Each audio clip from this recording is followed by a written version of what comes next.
Amen. Amen. Et vraiment, excellente fête à toutes les mères. Amen. Alors, je nous invite à prendre place. Nous allons essayer d'aller là où Dieu veut qu'on aille ce matin et que Dieu nous fasse grâce avec le timing. Amen. Je ne sais pas si c'est moi, mais il fait étrangement chaud. Mais je pense que j'ai une pression supplémentaire. Donc, forcément, ça me fait avoir un peu plus chaud que tout le monde. Amen. Alors, ce matin, nous voulons parler d'un sujet très, très, très important.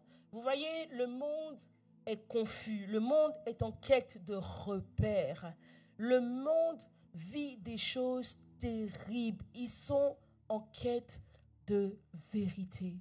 Il y a beaucoup de choses qui sont floues. Aujourd'hui, si on s'arrête rien que sur la base, l'identité. Si nous commençons par le sujet de l'identité, aujourd'hui, on a un monde qui est dans une identité confondue. Une des premières choses que Donald Trump a opéré en arrivant au pouvoir il y a quelques mois, il a dit, Dieu a dit qu'il a créé l'homme et la femme. À partir de maintenant, il n'y a plus autre chose qu'un homme et une femme. Il a même fallu que Donald Trump revienne repréciser au monde. C'est vrai, il s'adressait au peuple américain, mais nous sommes conscients que quand l'Amérique parle, le monde entier entend. Il a fallu qu'il revienne et qu'il déclare, il n'y a que hommes et femmes. Autrement dit, ce n'était pas clair pour le monde. Comment c'est flou. À côté de cela, les valeurs sont inversées. On ne sait même plus ce que c'est qu'être honnête. Dans certains pays, quand vous allez, vous ne distinguez pas le chrétien du corrompu. Parce que le corrompu ne sait même pas, le chrétien ne sait même pas à quel moment il touche à la corruption et à quel moment ce n'est pas le cas. Tu rentres, tu veux faire juste des papiers administratifs. Si tu n'as pas donné beaucoup plus que ce qu'il ne faut, tu vas rester sans papier. Les valeurs sont inversées. Tout et beaucoup de sujets sont devenus relatifs. On ne sait même pas, quand on élève un enfant, on vous dit, il ne faut surtout pas punir. La punition n'est pas de Dieu. Et pourtant, la parole de Dieu a annoncé de façon claire comment éduquer un enfant. Pourtant, la parole de Dieu nous a donné des valeurs claires. Pourtant, la parole de Dieu nous a donné une identité claire. Mais ce que le monde a aujourd'hui est flou. Tout le monde s'élève, tout le monde parle, tout le monde a un message. Pire, depuis ces 20 dernières années avec les réseaux sociaux. Là, c'est compliqué. Tout le monde est expert. Et plus il a des vues, plus on le croit être expert. Et puis, dans son domaine d'expertise, quand on le voit vaciller, il y a tout un monde qui s'écroule avec parce qu'on se dit, on pensait qu'il savait. Je ne parle même pas de la jeunesse qui ne sait plus dans cet univers qui croire, comment avancer, que choisir, que faire. On se marie sans savoir quelle clé appliquer pour réussir son mariage. Alors vous avez des gens bien. Très sincèrement, ça fait mal parce que vous avez des gens bien qui se marient et qui deviennent un couple catastrophe. Que quelqu'un dise aïe. Vous voyez, en plus de cela, le monde est en souffrance. Il y a tellement de catastrophes autour de nous. On va passer les catastrophes naturelles. Quand on se lève un matin, un désarroi total. On va parler peut-être des maladies que les gens peuvent subir. La semaine dernière, j'ai accompagné une amie qui a perdu sa mère et elle me disait, Marie-Ange, c'est allé tellement vite. J'étais en décembre au pays, elle allait bien. Je suis revenue en janvier, elle allait moins bien. Elle a commencé à se sentir un peu mal. Elle a commencé à faire les analyses. Elle est venue en France continuer ses analyses au mois de mars. Au mois de mars, Il s'est passé quand elle est arrivée, son état était compliqué. Elle a commencé les chimios, elle a commencé tout ça. Là, elle était sur le point de sortir de l'hôpital. Elle sortait samedi matin, vendredi matin ou samedi matin. Et vendredi matin, alors qu'ils l'ont laissé jeudi soir en lui disant « À demain, maman », vendredi matin, c'est l'appel du médecin qui dit « Votre mère est partie ». Elle dit « Ça a été violent entre l'annonce et le départ, même pas 6 mois. » Elle est partie à 1 semaine exactement de son 75e anniversaire. Une femme qui était très bien portante. En 6 mois, que dis-je, en moins de 5 mois, sa santé s'est dégradée de façon atroce et elle est partie.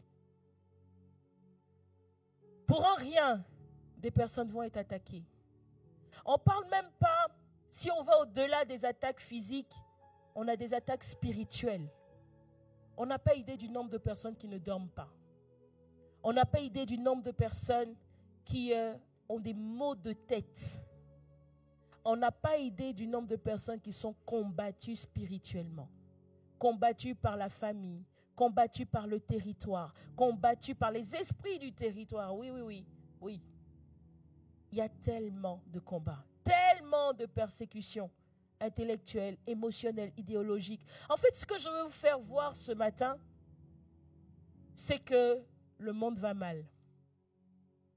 Le monde va très, très mal. En même temps, il y a des églises qui sont plus ou moins pleines. Mais dans les églises, malheureusement, il y a des vies vides. Il y a des vies vides.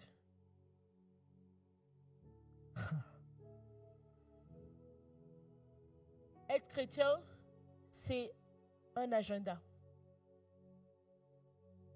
Être chrétien, pour beaucoup, c'est des réunions dans la semaine. Mais beaucoup de chrétiens sont des vies vides. Aucune saveur.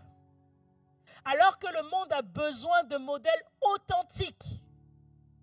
Alors que dans tout ce que je viens de décrire, qui atteste que le monde va mal et qu'il y a des ténèbres, le monde a besoin de modèles et de lumière. Jésus le savait. Il a dit, vous êtes la lumière du monde. Mais beaucoup sont chrétiens, ont l'intitulé de chrétiens et sont des vies vides.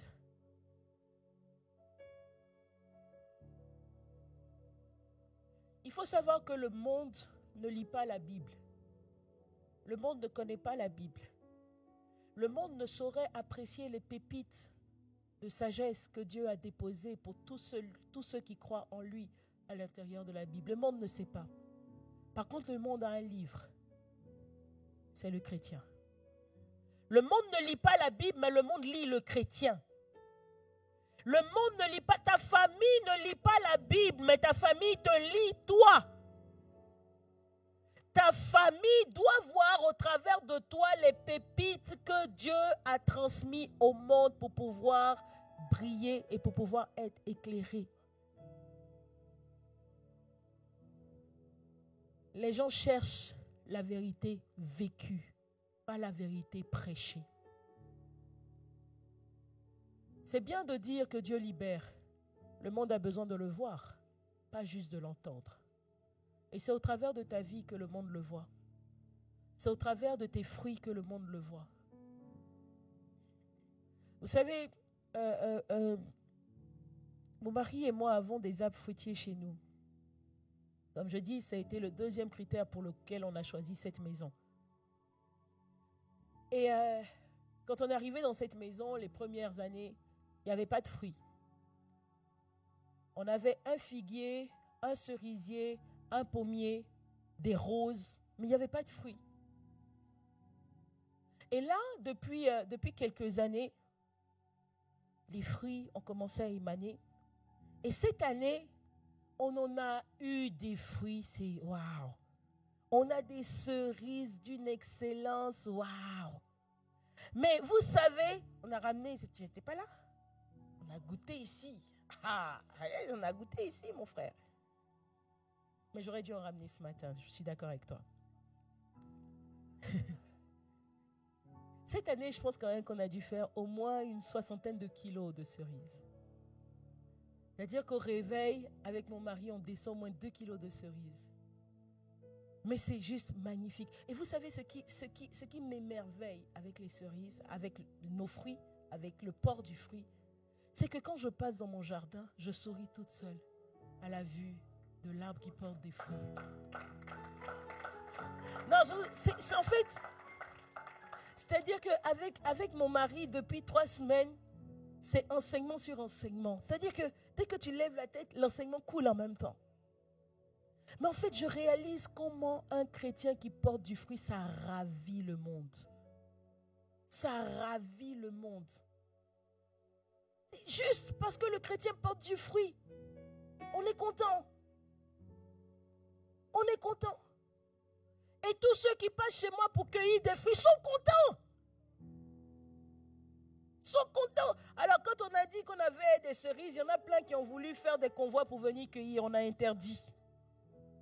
On a autorisé quelques-uns quand même.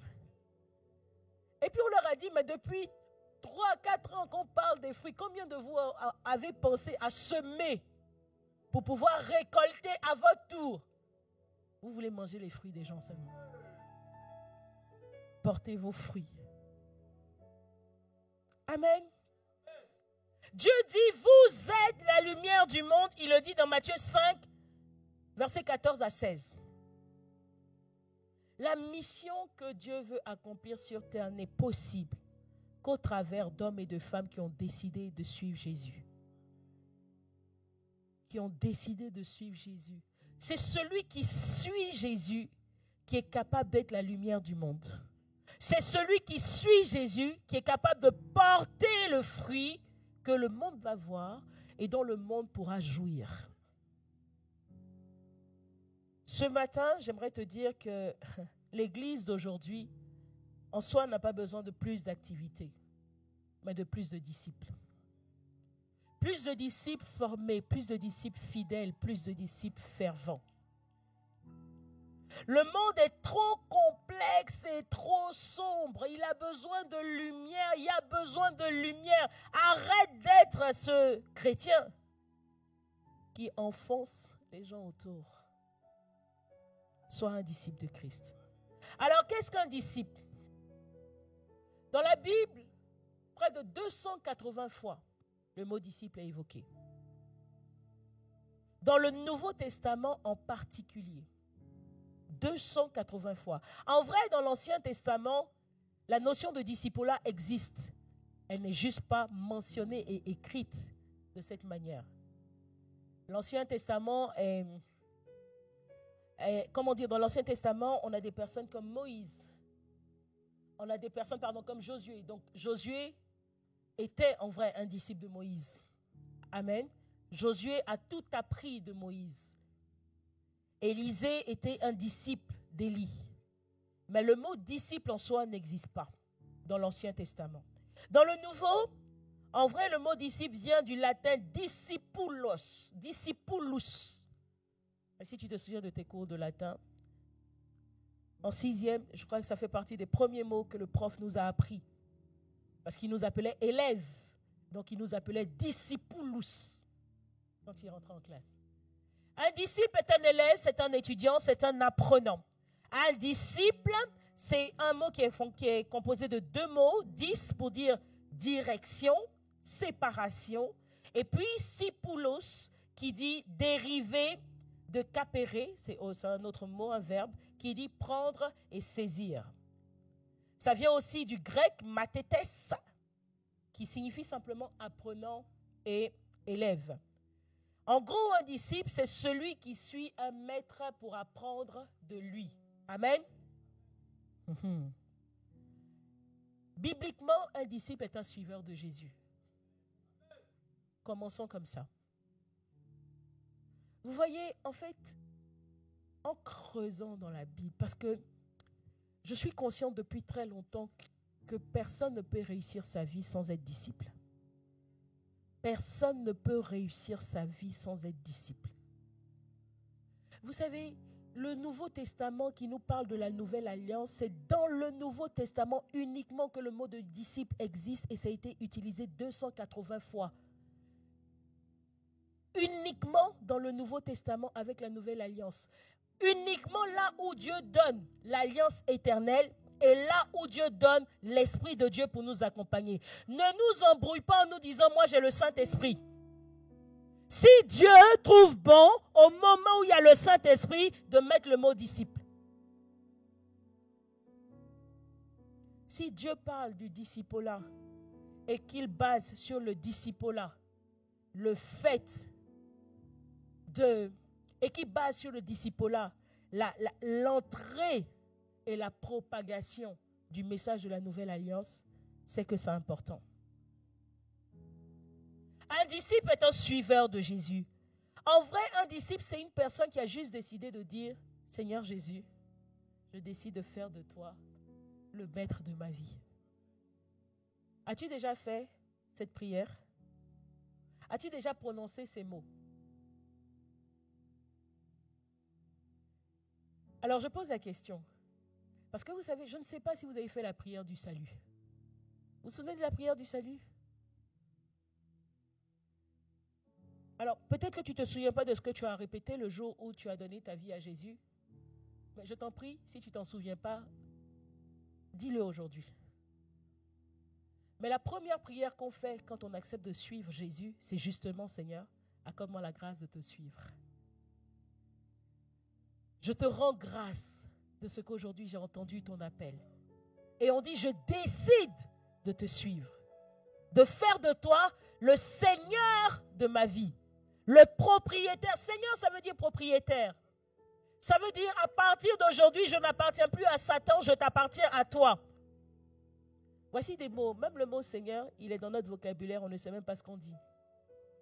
Quelqu'un va prier 20 mots, dans les 20 mots, il va dire 15 fois Seigneur et il ne sait même pas ce qu'il est en train de dire. Tu es le propriétaire de ma vie. Vous avez vu combien de personnes dire à leur propriétaire, laisse-moi faire ma vie. Alors, certains vont dire, Seigneur, je sais à quoi tu m'appelles, mais est-ce que tu peux permettre d'abord que je fasse ceci avant de te suivre? Oh, tu m'as appelé propriétaire? Tu m'as appelé Seigneur? En guillemets, tu t'es engagé. Tu t'es engagé. Je trouve que c'est formidable la confiance que Dieu accorde à l'être humain. Non, regarde, prends-toi au sérieux un peu.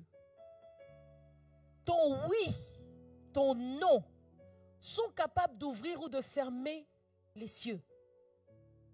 Ton oui ou ton non. C'est pour ça que quand tu vas te marier, que tu dis que quand on te pose la question, que tu dis oui, nous tous on est d'accord que tu es marié. Même si tu avais plusieurs projets en cours, il y a un seul projet qui est scellé. À cause d'un oui. Vous vous rendez compte que quand tu as fini de dire oui pour sortir de cette affaire, c'est la galère? Juste parce que tu as dit oui. L'étape d'après qu'on appelle le divorce, je prie que ce ne soit pas ton cas. C'est un parcours du combattant. Mais ce parcours du combattant a été enclenché parce qu'un jour tu as dit oui. Ton oui au Seigneur n'est pas un oui anodin. Quand tu as décidé de dire oui au Seigneur, tu as décidé d'en faire le propriétaire de ta vie. Un disciple, c'est une personne qui vit par la parole de son maître. Il l'aime comme son maître. Il porte du fruit comme son maître. Il sacrifie tout pour lui. Il engendre d'autres disciples à son tour. Amen. Alors ce matin, avant de parler des avantages d'être un disciple, j'aimerais te donner 3 raisons pour lesquelles être un disciple. La première raison, c'est parce qu'être un disciple, c'est un commandement. C'est un ordre divin suprême. C'est ce qu'on appelle l'ordre divin suprême. Dans Matthieu 28 au verset 19, il dit, allez et faites de toutes les nations des disciples. Il dit, faites de toutes les nations des disciples. Si tu es sur terre, tu fais partie de ceux dont Dieu a dit que tu dois devenir un disciple. Premièrement, c'est un commandement divin. Deuxièmement, L'Église ne peut remplir sa mission, ne peut remplir ce pourquoi Dieu l'a suscité si l'Église n'est pas faite de disciples. L'Église devient puissante à cause des disciples. L'Église dont la Bible parle dans Actes 2, 42, quand Pierre vient prêcher et que l'Église se constitue de 3000 âmes nouvelles et fraîches, cette Église qui vient de recevoir le Saint-Esprit, ces 120 qui ont attendu le Saint-Esprit étaient des disciples. Ces gens, après la montée de Jésus au Père, sont restés pendant 40 jours. Que quelqu'un dise 40 jours. 40 jours, ils sont restés dans ce qu'on appelle la chambre haute. 40 jours à chercher Dieu, à soupirer après Dieu, à demander Dieu, à demander le Saint-Esprit. Pourquoi est-ce qu'ils attendaient le Saint-Esprit? Jésus leur avait dit une seule chose. Attendez. Ils ne connaissaient pas le Saint-Esprit. Jésus leur a dit, attendez. Jésus leur a parlé du Saint-Esprit en amont. Il leur a dit, il est préférable que moi je m'en aille. Parce que lui arrive. Attendez-le. 40 jours, 120, ils sont montés. Ils ont choisi de se mettre à part pendant 40 jours. Ce sont des disciples. C'est ces 120-là qui ont impacté le monde et qui ont permis que jusqu'à aujourd'hui, avec le Saint-Esprit, la parole de Dieu arrive jusqu'à nous. 120. Amen. 120. Les spectateurs ne baptisent pas l'Église. Et je parle de l'Église grand E du Seigneur. Les disciples, eux, oui. En vrai, la mission de Dieu, ce que Dieu attend de nous ne se fait pas sans engagement. Un disciple, il est engagé. Un disciple ne vient pas quand il veut. Sa présence n'est pas facultative. Tu ne peux pas compter au nombre de disciples si tu es facultatif dans la présence de Dieu. En vrai, la troisième raison que je donne, donc la deuxième raison, c'était que l'Église ne peut occuper sa mission sans être un disciple. Et la troisième raison, c'est que, il y a des persécutions maintenant. Mais il y a des persécutions qui vont venir terribles. Bien-aimé, je ne sais pas depuis combien d'années tu es dans le Seigneur, mais les persécutions qui arrivent vont faire le tri entre ceux qui sont disciples et ceux qui ne le sont pas. Les persécutions qui arrivent, je pense à Étienne. Voici un homme, tranquillement en train de faire ses missions, rempli du Saint-Esprit. On le capture. Et on se plaint de ce qu'il annonce la lumière. Mais je vous dis, entre vous et moi, quand tu n'as rien fait de mal, toi-même tu trouves injuste d'être capturé. Tu trouves injuste que les gens te détestent. Non seulement on le déteste, en plus on le capture, mais on vient le poser pour le lapider. Entre toi et moi, rien qu'au moment où on doit lapider, tu te lèves et tu fuis, non? Il est là. Il accepte d'être lapidé. Pendant qu'il est en train d'être lapidé, beaucoup ici auraient dit, Seigneur, déposons la foi. Toi, tu sais. Mais parlons-leur sérieusement. Méchants que vous êtes! Avant de mourir ici, je vais vous dire les 4 vérités. Vous êtes mauvais. Et puis de temps en temps, Jésus a donné sa vie pour vous, mais vous êtes méchants, vous allez périr en enfer. On voit le feu. Seigneur, paralyse, qu'il voit que ta puissance opère ici. Mais Étienne reste dans une attitude révérente à Dieu. Pendant que Étienne est en train de se faire lapider par ces gens. Non, attendez, vous savez, moi j'aime la parole de Dieu pratique. Combien de pierres, toi, tu reçois dans la vie au quotidien? Bon, je ne parle pas de celui qui n'est pas engagé dans le Seigneur. Si tu n'es pas un disciple, les pierres vont te faire mal pour rien. Parce que ce que Dieu approuve, c'est ceux qui souffrent pour son nom. Tu vois, non? Toi, tu n'es pas encore en train d'opérer pour Dieu. Donc toi, les pierres que tu prends, excuse-moi de t'apprendre ce matin que c'est cadeau. Tu vois, non, c'est les pierres pour ta propre vie, pour ta propre... Bon, ça c'est cadeau. Je parle de celui qui est le disciple engagé qui œuvre pour Jésus et qui prend des pierres. Bien-aimé, chaque pierre t'a imputé à justice. Tu prends des pierres pour Dieu, elles te sont imputées à justice. Quand tu prends des pierres pour ton sale caractère, elles te sont imputées à toi-même. Mais pour Dieu, elles te sont imputées à justice. Dans Éphésiens 6 au verset 11, le Seigneur nous dit, revêtez-vous de toutes les armes. Dans ces saisons dans lesquelles on part avec toute cette persécution, 3 raisons pour lesquelles il faut être un disciple. Parce que c'est un commandement. Parce que l'Église a besoin de disciples pour pouvoir grandir, pour pouvoir se bâtir. Et parce que les persécutions qui arrivent nécessitent des personnes enracinées. Sinon, ces persécutions vont t'arracher.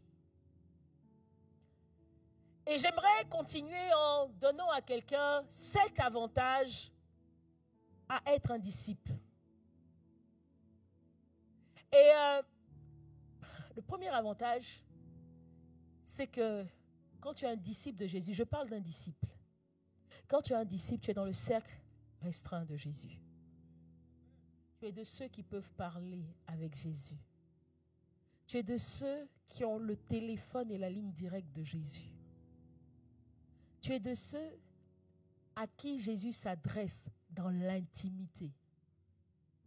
Tu es un intime de Christ. Quand tu es un disciple.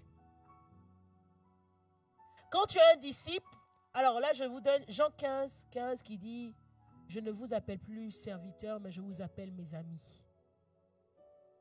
Un disciple est un ami de Dieu. C'est un ami de Jésus. Quand tu es un disciple, ta vie est remplie de sens. Et ce matin, le thème que je donne à mon message, c'est être un disciple, une décision à prendre aujourd'hui.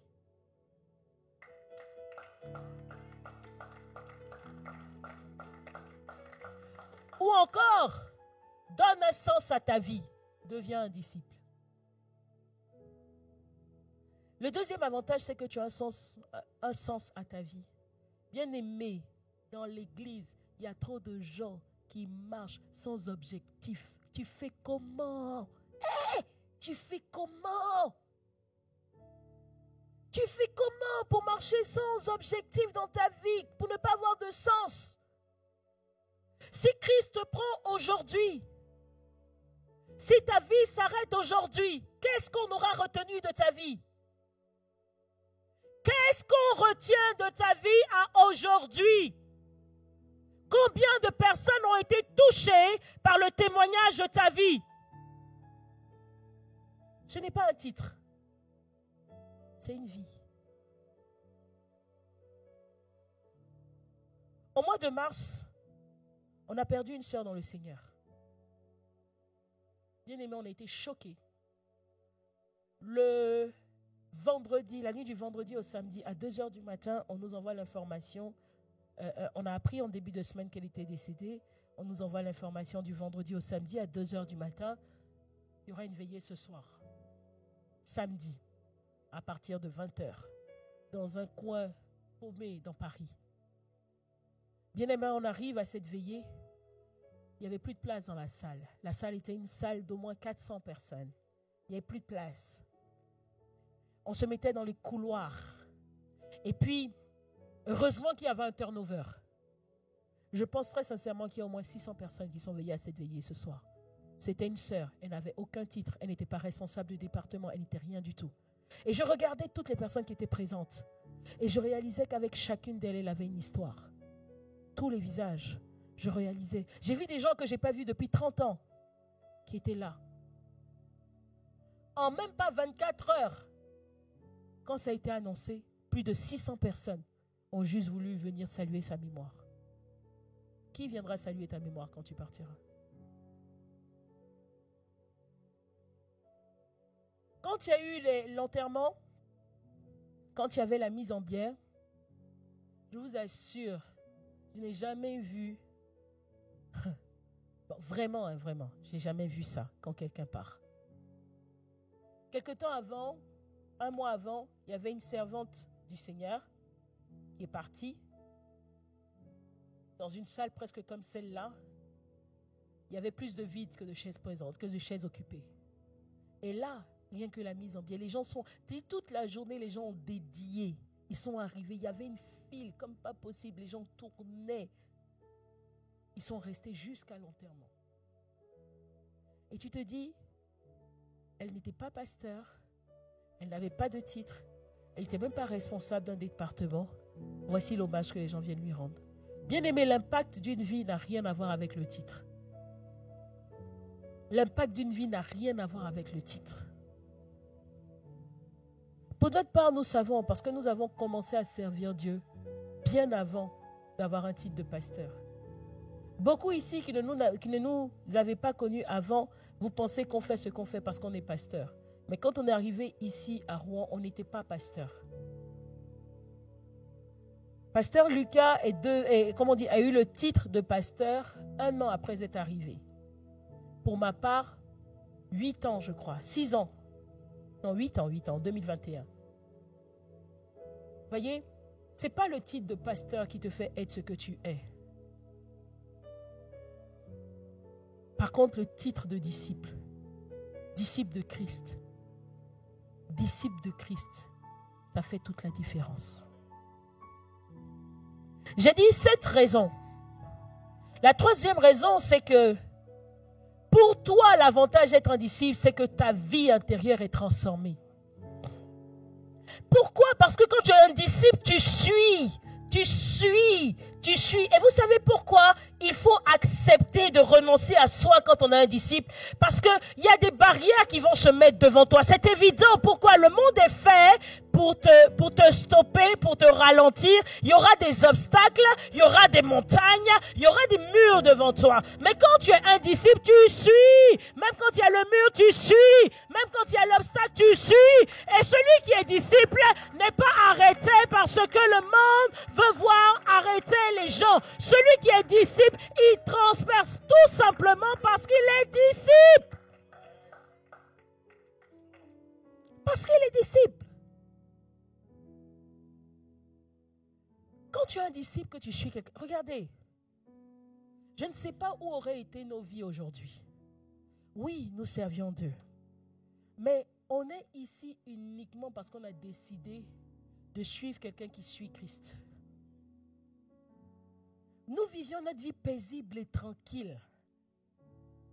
Quand on nous a dit aller à Rouen, ça ne faisait pas partie de nos projets. Toi, tu es venu à Rouen parce que tu faisais tes études.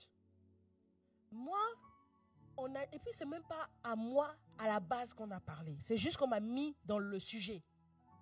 Pourquoi? Parce qu'on parlait à mon mari. C'est-à-dire que toi seulement, Lucas, va à Rouen. Bon, comme tu as femme et enfant, il faut les prendre seulement, vous tous, vous allez.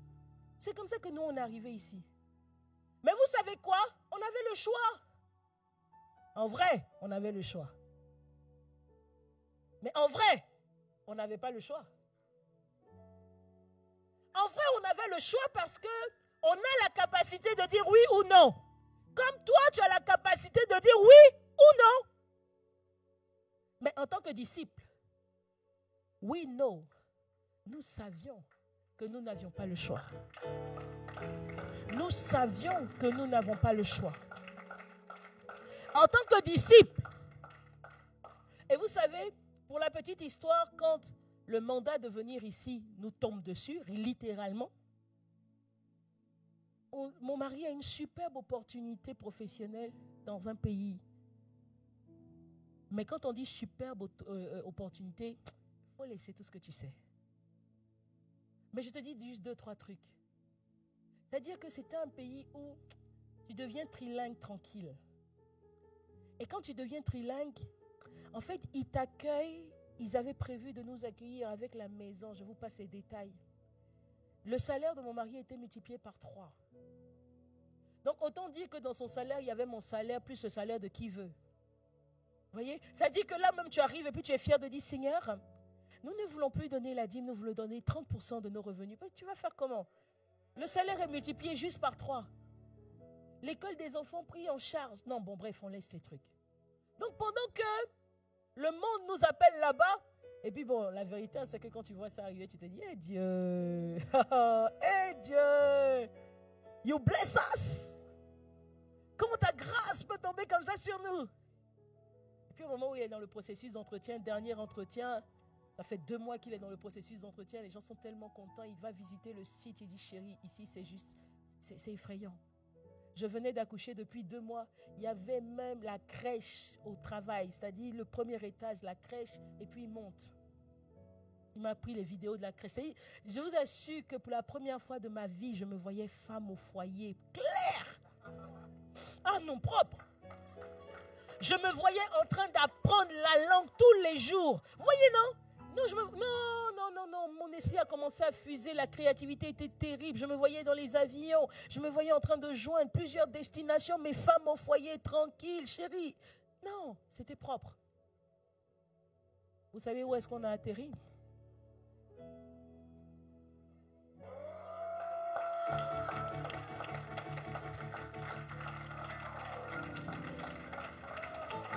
On est venu ici. On est venu ici. Nous sommes venus ici uniquement parce qu'on a répondu. Parce qu'on a décidé d'être des disciples. Parce que vous savez, on aurait eu un salaire plus important. Je peux dire on, c'est la communauté de biens. On aurait eu un salaire plus important. On aurait eu une vie intensément plus confortable. On aurait eu des attributs terrestres hors de pensée. Je vous assure, on est en train de parler d'il y a 15 ans. Donc imaginez, il y a 15 ans. On aurait eu tout ça. Mais ça aurait été quoi la prochaine étape? De toute évidence, l'argent ne semble pas répondre au sens d'une vie. Sinon, on n'aurait eu jamais personne de fortuné qui décide de mettre fin à ses jours. Si l'argent était tout le sens d'une vie. Si la grande maison était tout le sens d'une vie. Si être polyglotte était tout le sens d'une vie. Quelle aurait été l'étape d'après? Et vous savez, on a été profondément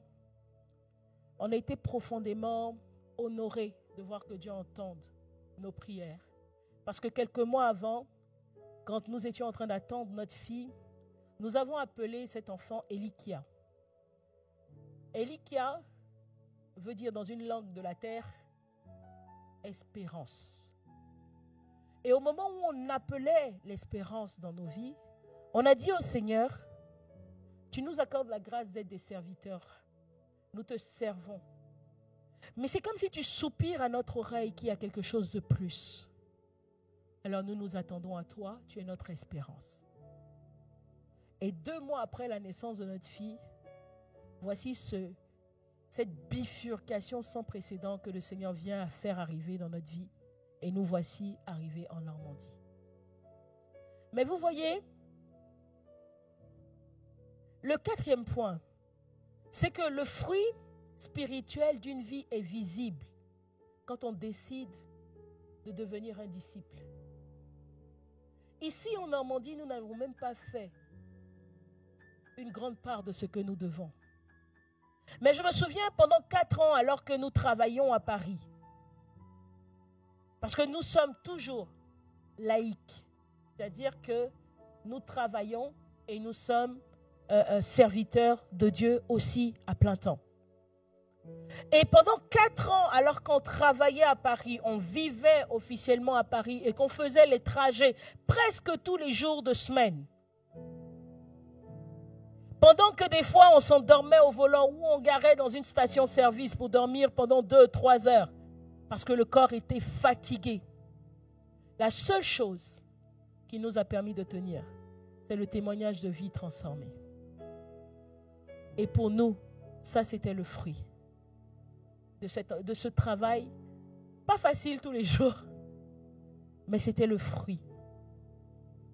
Et tu vois, même quand tu prends des coups durs, parce que le fruit est authentique et est visible, tu sais compter les fruits.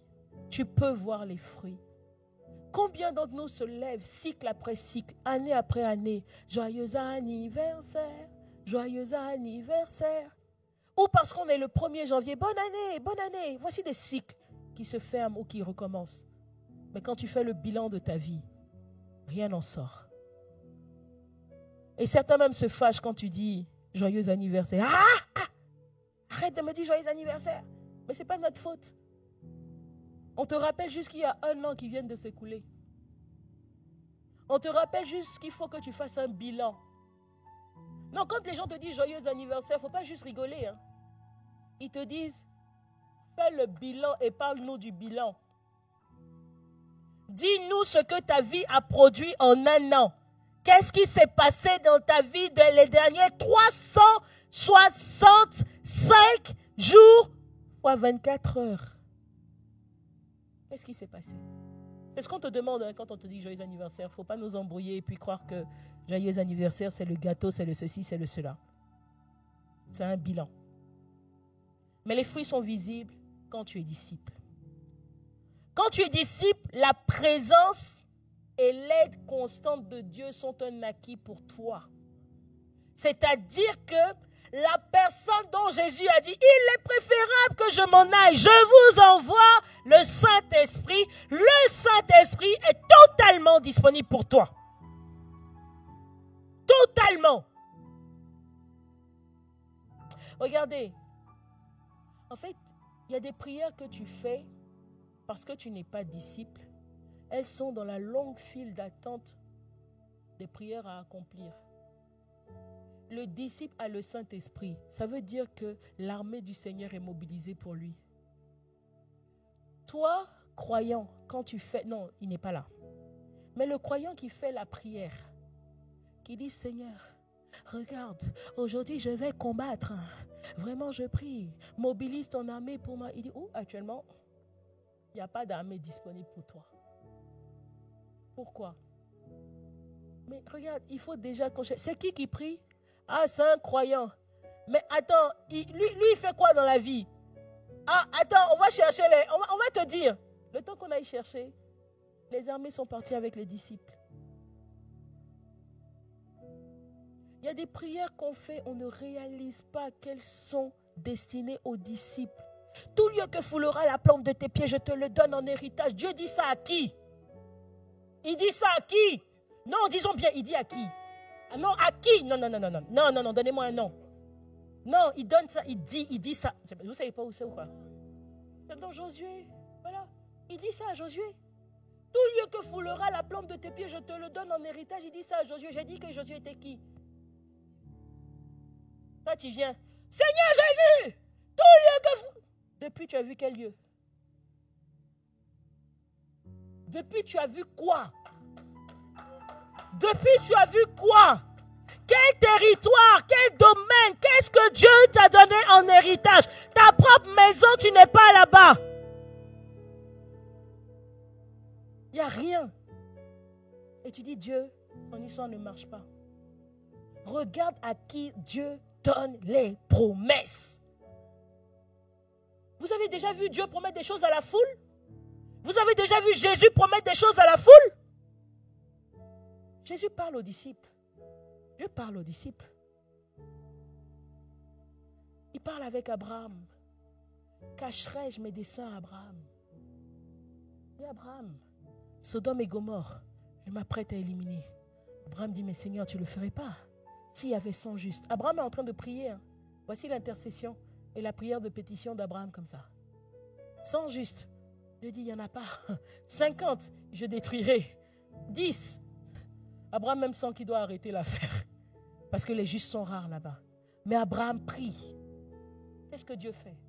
Dieu extrait les personnes pour lesquelles Abraham a élevé la voix. Pour qui? Pour Lot. Pour Lot. Lot qui était proche d'Abraham, qui a vu que Dieu a choisi Abraham, a préféré aller là où la plaine est verte. C'est là où la plaine est verte qui était sur le point d'être détruite. C'est là-bas que la destruction arrivait. La voix de qui est montée pour Lot? La voix d'Abraham. Dieu n'écoute pas n'importe qui. Dieu écoute celui qui l'écoute. Dieu l'écoute celui qui agit pour lui. Regardez, c'est simple. C'est simple. Vous savez, en tant que parent, des fois on dit à l'enfant, regarde, va faire tes courses là-bas. L'enfant te dit, oh non, non, non, non, non, je vais aller là. Tu dis, regarde, si tu vas là-bas, ne me mets même pas dans ton affaire. Quand l'enfant va là où tu l'as envoyé, tu suis. Tu dis, mais là, attends, il y a un empêchement.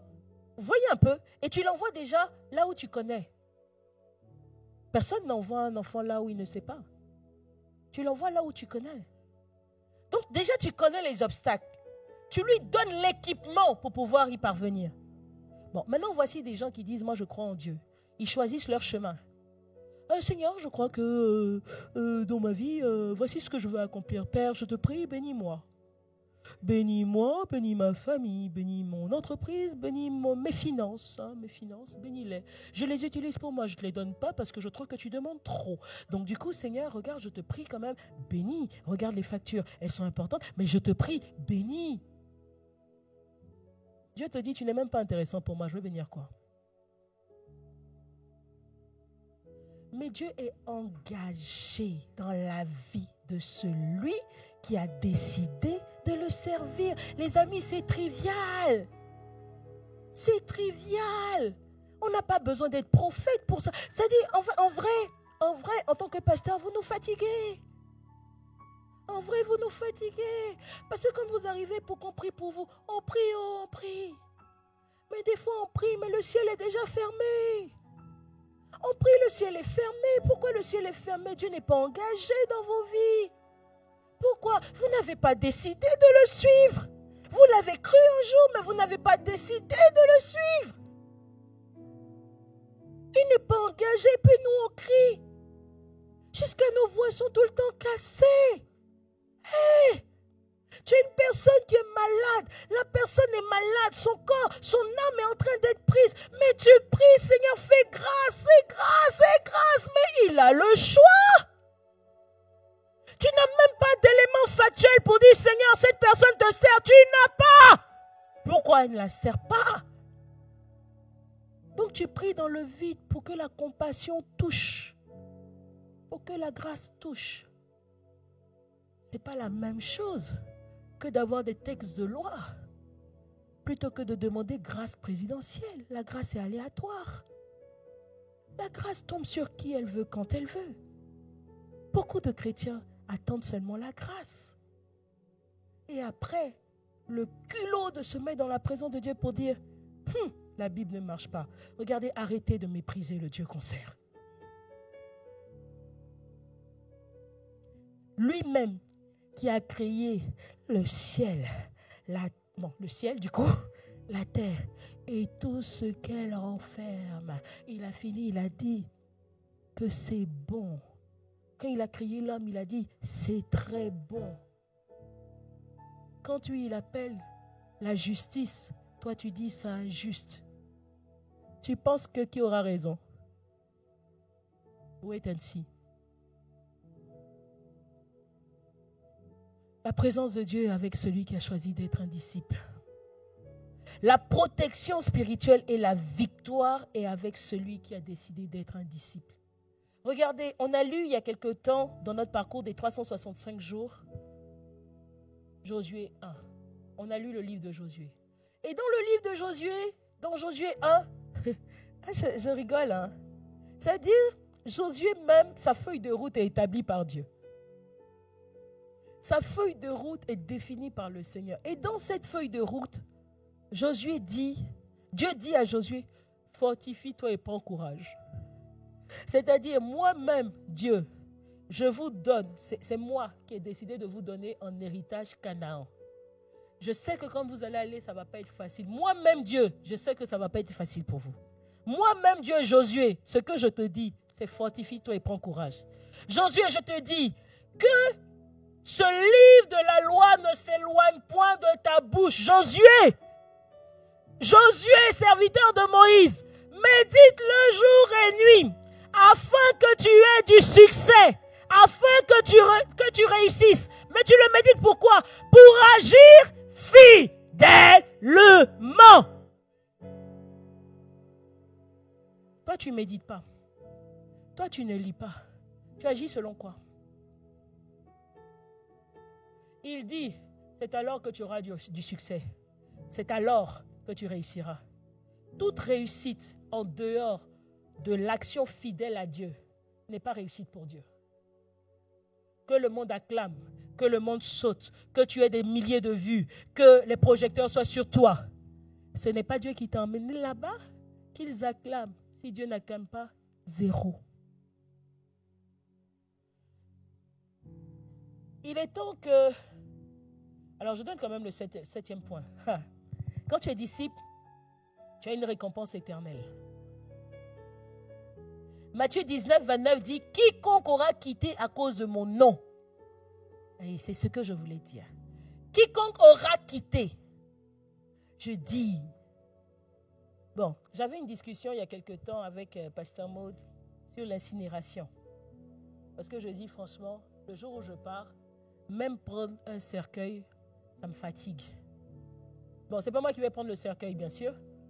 Mais le jour où je pars, je trouve que même ça, c'est beaucoup, quoi. Parce que ça coûte. Ça coûte. Donc, depuis quelques années, je discute avec mon mari pour être mis en bouteille et puis jeté à la mer au mieux, si vous voulez.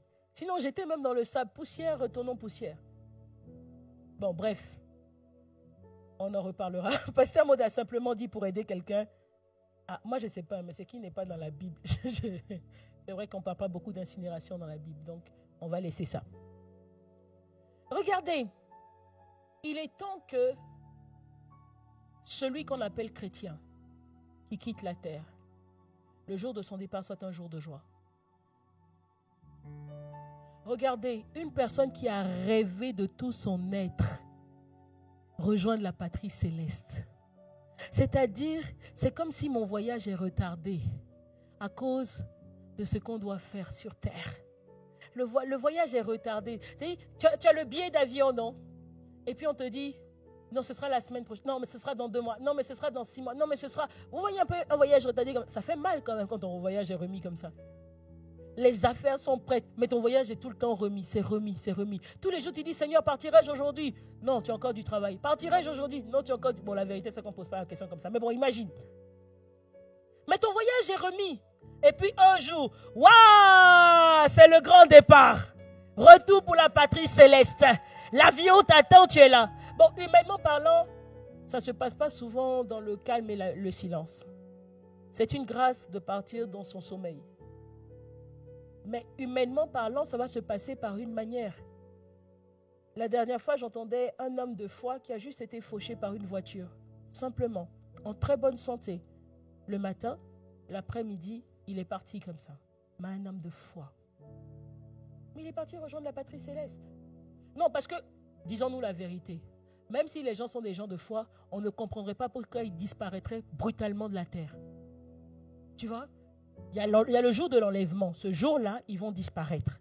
Peut-être que nous, on sera déjà partis. Mais en dehors du jour de l'enlèvement, ça se passe en mode, tu pars avec des circonstances naturelles. Tu es là, tu es chez toi, et puis la brique tombe sur toi. C'est-à-dire, il y a toi seul que la brique a identifié pour tomber sur toi. Vous voyez, non?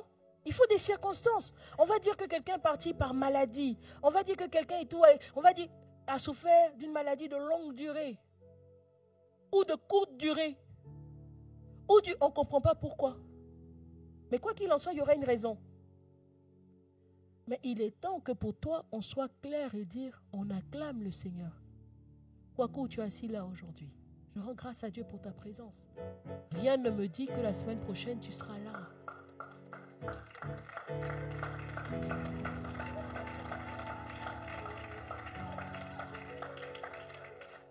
Mais c'est vrai pour nous tous. Vous pensez qu'à Kwaku, mais vous aussi. Les amis, mais c'est le voyage idéal dont tout le monde rêve. Non, celui qui est en Christ. Est-ce que tu imagines une vie où il n'y a pas de fatigue? Est-ce que tu imagines une vie où tu n'as pas de besoin, tout est pourvu jusqu'à... Est-ce que tu imagines une vie où tu te lèves, il n'y a pas d'examen, il y a quoi? En fait, je ne sais pas, mais c'est l'idéal de tout ce que tu peux imaginer. C'est ce que Dieu veut pour toi. La vie éternelle, ce n'est pas juste une vie qui dure longtemps avec ce que tu vis aujourd'hui. Non, c'est une qualité de vie. C'est-à-dire que c'est une vie magnifique, extraordinaire, excellente. C'est la vie à laquelle tout homme aspire. Dieu t'offre cette vie. C'est juste qu'il y en a que tu vas laisser ici. Jusqu'à ce qu'ils te rejoignent. Eux-mêmes, ils vont te rejoindre. Pas tout le monde au même endroit, parce qu'il y a 2 chambres là-bas. Il y a la chambre où il fait chaud éternellement. Et puis il y en a une où il fait bon éternellement.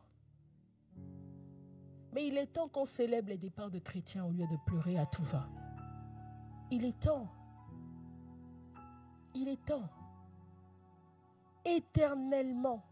Dans le Matthieu 19 au verset 28, il dit « Quiconque aura quitté à cause de mon nom recevra au centuple et héritera la vie éternelle. » C'est ce qui t'attend et c'est ce que Dieu veut pour toi. Amen. Amen. Alors, être disciple, c'est renoncer à tout pour lui. Bien-aimés, regardez, je vous en prie. Jusqu'à preuve du contraire, quand avec pasteur Lucas, on est devant vous, ou quand vous voyez l'apôtre Yvan, il n'a pas totalement l'air dénudé. Je veux dire par là, il n'est pas nu. Ce matin, je ne suis pas nu. Je vous ai dit tout à l'heure que nous sommes laïcs, nous travaillons. Au passage, nous sommes parents. Nous avons 4 enfants. Oui, nous sommes propriétaires au moins de notre maison. Donc, ce que je veux vous dire, c'est que être disciple n'est pas vivre une vie en planant sur la terre. Ce n'est pas ça. Mais c'est que tout ce que tu acquiers sur la terre n'est pas une priorité pour toi. Ta priorité, c'est de faire la volonté de ton Père. C'est juste ça.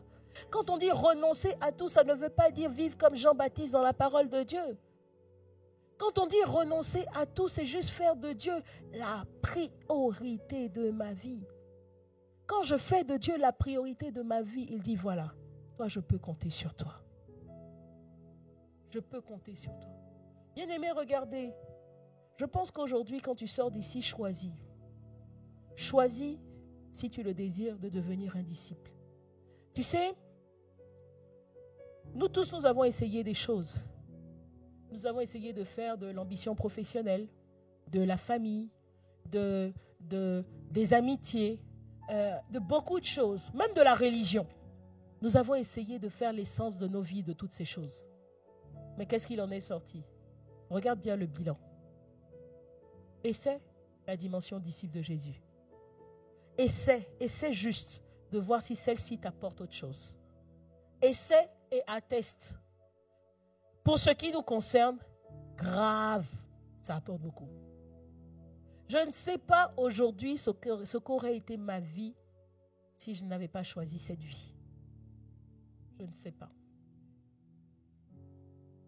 Je connais plusieurs de mes aînés pasteurs. Vous voyez, je peux donner juste cet exemple de pasteur Freddy. Pasteur Freddy, en fait, on a tous eu le même. C'est-à-dire, le monde t'offre. Et puis on te dit, va pour le ministère. Et quand tu vas pour le ministère, alors dans le cas de pasteur Freddy, qu'est-ce qui s'est passé? Pasteur Freddy, c'est le pasteur des églises de Martinique, qui actuellement est en séjour à Pointe-Noire depuis le mois de décembre. Pasteur Freddy, il travaillait chez Coca-Cola. Il était dans le top management de Coca-Cola. Il était sorti de 3 années d'un MBA et il était en train d'upgrader encore chez Coca-Cola quand le ministère l'a trouvé là. Et donc, pasteur Yvan lui demande d'aller en Martinique. Et je vous assure qu'au moment où pasteur Freddy part en Martinique, bon, il accepte par la suite d'aller en Martinique, mais on lui proposait un poste de ministre au pays.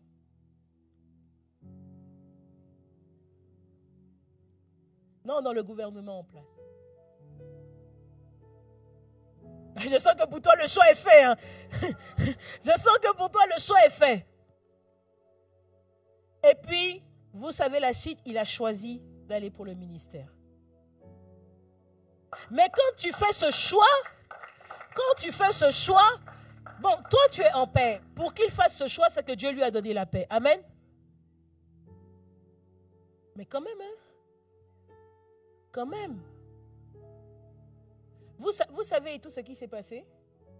C'est vrai. En fait, quand c'est comme ça, tu n'as pas Tu n'as pas l'issue tout de suite.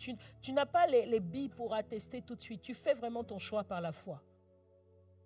Mais moins de 5 ans plus tard, le gouvernement où il aurait été ministre a été renversé.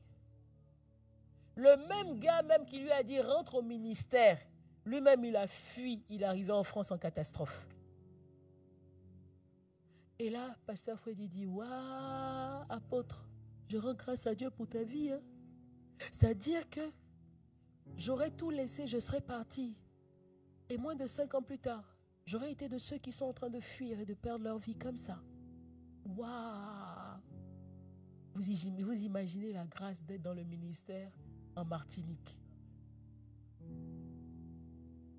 Il y a des choix à faire quand on décide d'être disciple. Mais faisons ces choix avec le Seigneur. Alors, parce que c'est le jour de la fête des mères, j'aimerais atterrir avec cet exemple de Marie, un modèle discret et puissant de disciple-là. Pourquoi Marie? Parce qu'il se trouve que Marie est une mère. Marie a été la mère de Jésus. J'aimerais juste dire que Marie a été la première dans sa génération à avoir la révélation de l'Esprit de Dieu, du Saint-Esprit, au travers de l'ange pour lui dire « cet enfant ». Marie aurait pu dire « je suis ta mère quand même ». Mais quand on lit l'histoire de Marie, on voit une femme qui s'est positionnée en tant que disciple. Marie écoutait les paroles du Seigneur.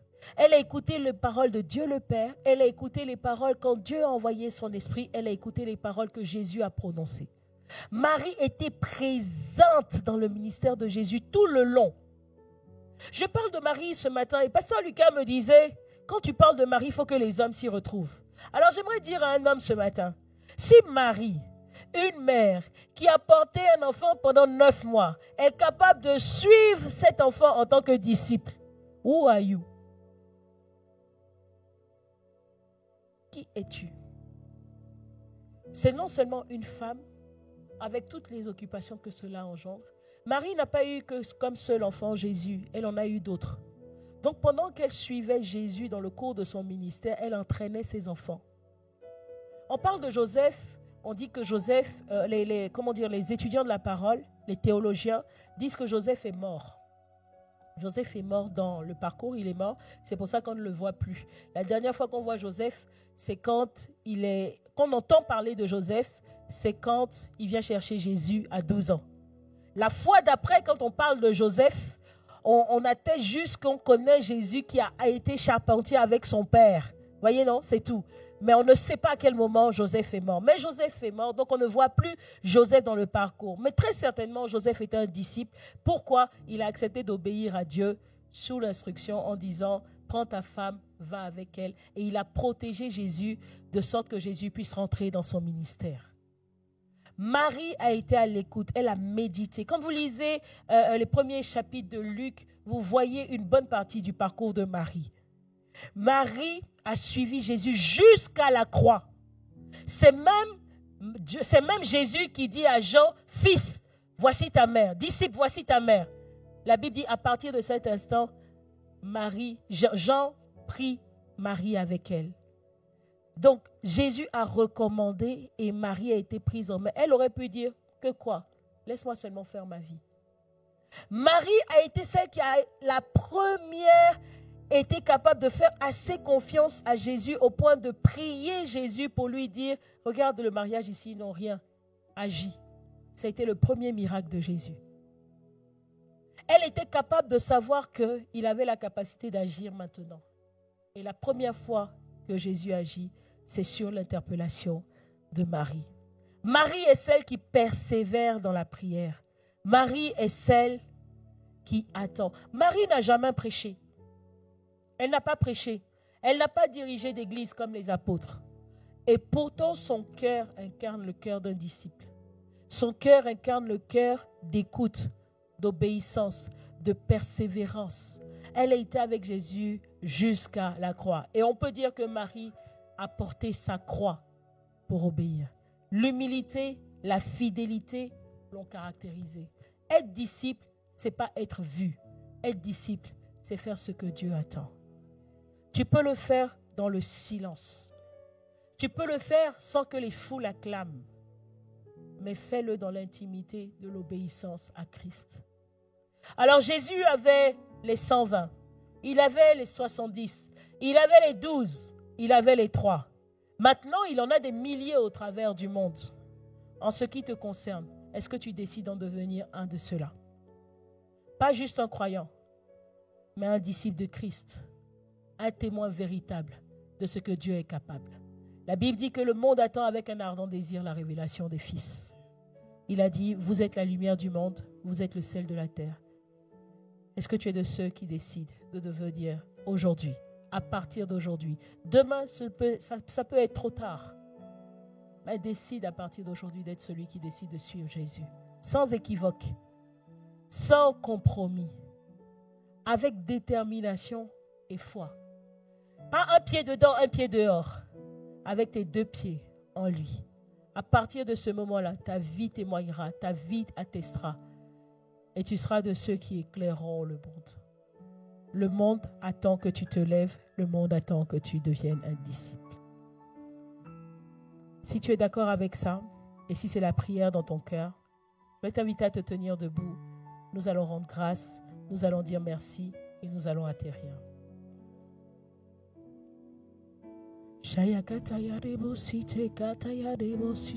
Moi je n'ai que Jésus.